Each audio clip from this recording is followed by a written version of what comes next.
Okay, so I've got 5 times log, I don't know why I wrote that in cursive, log base x of 2 minus log base x of 4. And we gotta put them all together somehow. So this is gonna be cool. So to simplify this, one of the properties is that if I have log base x of m minus log base x of n, then I can say log base x of m divided by n. I don't know if you remember that or not. So I'm going to do that first. But another property that I can use is going to be log.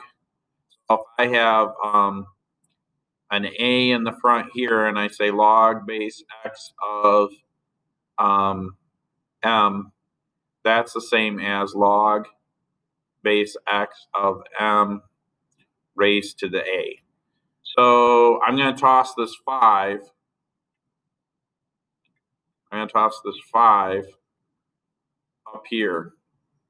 In other words, I'm going to change this to log base x 2 to the 5th power minus log base x of 4.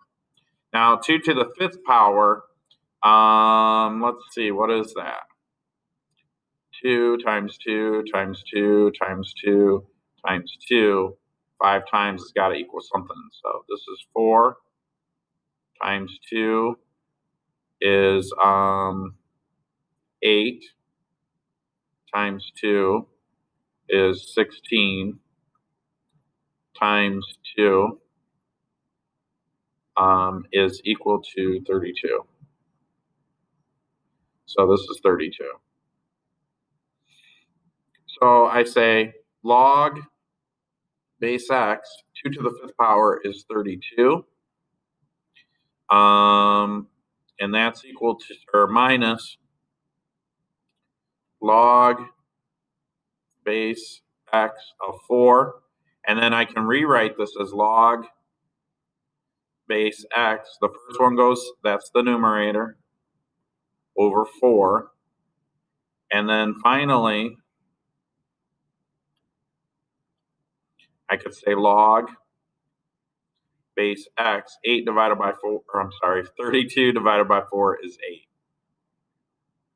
8. And that is the simplified version of it.